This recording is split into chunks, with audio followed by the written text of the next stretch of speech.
although we do have a pretty defined process of how we add science knowledge into society today, we're recognizing that we can confirm that knowledge, not just in the processes of publication and peer review that dominate Western science, but we can see that same information brought to light through the ways of knowing of people who've lived in one particular region for thousands and thousands of years. And I think having students see the benefit of not only confirming the basic science concepts that we all need to thrive in this complex and technological world, that we can arrive at that same knowledge from different pathways, I think is a really exciting thing for students to learn. Were you interested in anything in particular about yesterday, or you just? The thing that I'm still thinking about is this issue of kind of Western science, whatever that means, and science and versus society, and my thinking hasn't progressed any on that. It's an interesting topic. The sidedness of something, but then people forget to bring it back together. Supposed to document our conclusions about this big question. I thought that maybe there was a way to like bring them together, and maybe there is still a way, but science. This is the traditional knowledge holders, and this is the scientific ways, and we're both in there, and we're both like looking at each other, and we're trying to make this all work. It seemed like they all had separate roles and stuff, but the agenda, I guess you'd say, is the same. Like they want to discover.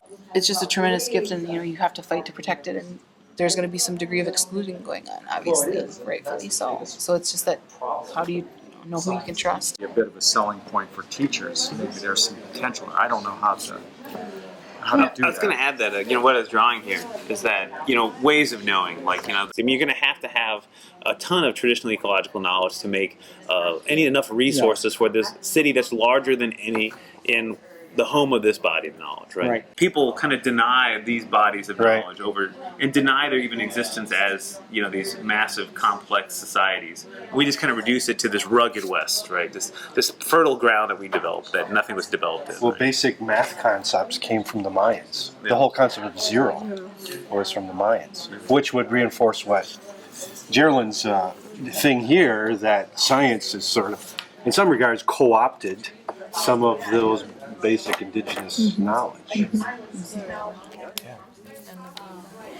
Or whether it's Menominee culture or... Ron and I were working in the 8th grade design unit on trying to reimagine Indigenous art as a way to descript that. So we talked a bit about beadwork. Saying it's a belief in things unseen, but we also mentioned that it's unseen in terms of spiritual, which we felt, science didn't really consider as part of the equation, but also as things that were too big or too small to be seen. So we talked a lot about definitions of the words that are used. So if this is used in a school that's mainly Native, and you're defining this, is that interpretation and understanding of the concepts going to be the same as if it's taught, downtown Milwaukee? That's one of the fundamental issues in the difference and maybe the conflicts that arise. One important part, I think, is that one with the science with these spokes, and that different worldviews and different people have different ways of getting towards science. But it's the idea that understanding who you are is going to influence your way of knowing. And it comes down to being appreciative of each other and how we got there. So it's not just being appreciative of everyone's way of knowing, but also respecting their resources and not stealing it. The Western model of science education, but it neglects the traditional knowledge, and so if we could find a venue to value traditional knowledge, that might encourage more people to actually engage in those teachings and those practices. This Western science in the Venn diagram, I feel like the unspoken thing is that it's like spiritual thinking is the TEK, and objective thinking is the science. And then the overlap is the objective thinking, and that's why you can over on the spiritual thinking if it becomes objective. And I really appreciated that that Aaron helped me articulate that it's like, for whatever reason, if you're the mainstream, which typically is Christianity, that you don't have to acknowledge. And you may have never, spoke but a handful of English words in their whole life. So I take that into account, and then I will also have to take into account an elder who's living today. I think the discussions we're having are pretty interesting, related to understanding what is science and what is Indigenous knowledge, and how do we go about teaching our younger kids on what those are and how they can be used. This discussion's been really helpful in helping me understand those things. Every time I'm involved with this discussion, I'm struck about how rich and full it can be. This is really about talking about the whole of human understanding of our world. So to see the artwork that's come out of the project, to see the testimonies of teachers who've used the work, that's encouraging. I said earlier about finding a sweet spot where culture and science come together. This is helping me gain a better definition of kind of where that might be. So I think it's really, really good. It's an exciting way for us to think about knowledge bases and how they allow us to understand the world. And the beauty of it is that a lot of people have observed the natural world for a long time on this planet. And here we have this great body of knowledge that's existed in the Western Great Lakes for millennia, for literally thousands and thousands of years. And pulling some of those pieces into instruction, I think, is valuable for all people to have a different understanding of the environment around them. At the same time, it's not so different that it doesn't align with the state standards, the next generation state standards. So I think that's the incredible benefit for students is multiple perspectives of understanding how we understand our natural world.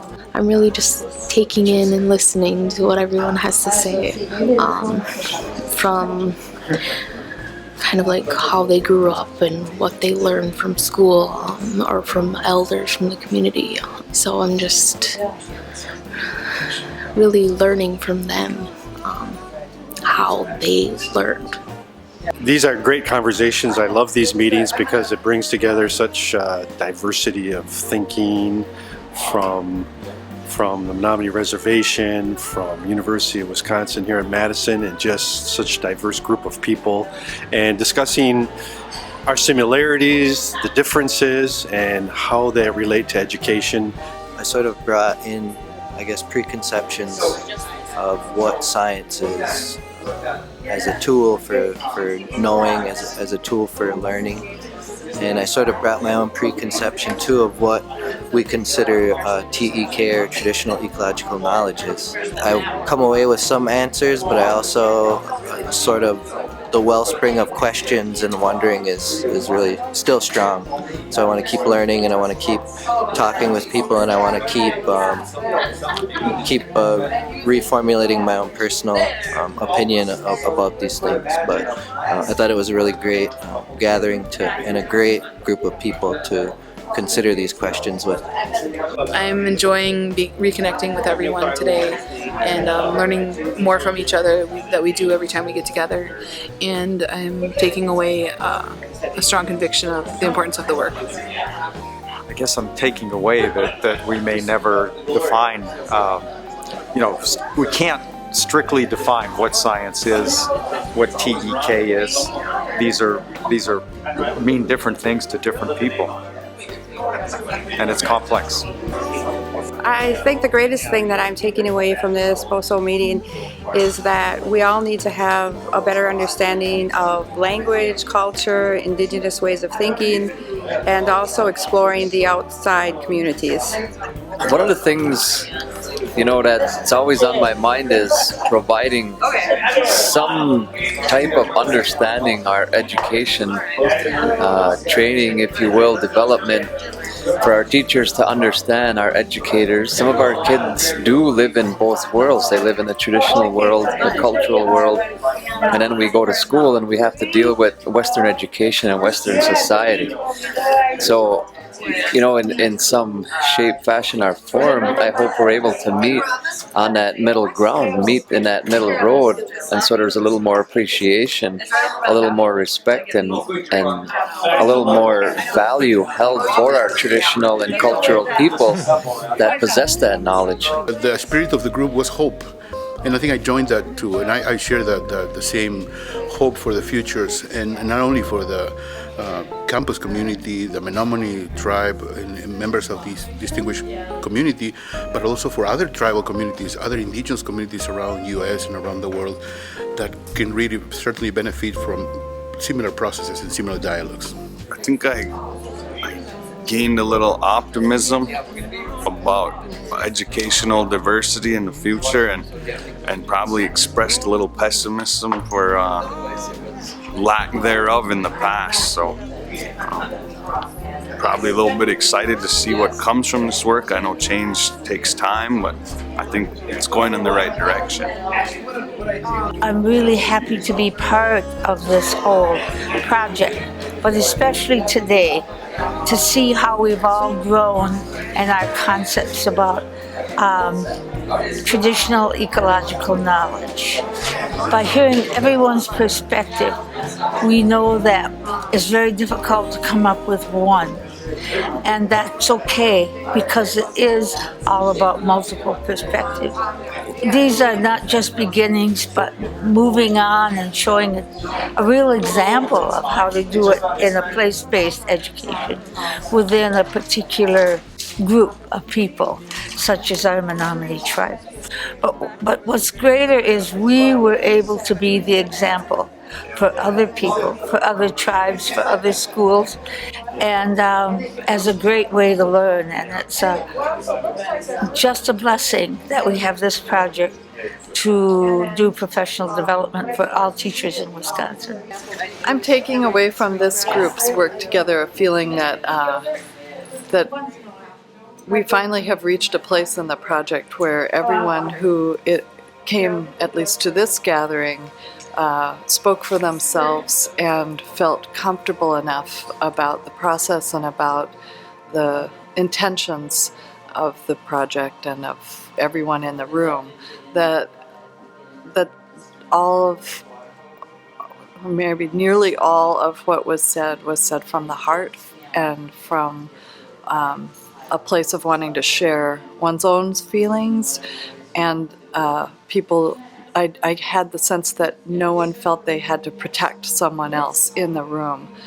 And I didn't see the looks among participants that indicate to me that they're checking in with friends and colleagues to see if they're okay. It seemed like everyone was able to relax and feel that it was a safe space for all of the conversations to happen, and that they could focus on the questions at hand and the conversation at hand, and you can't ask for anything more than that.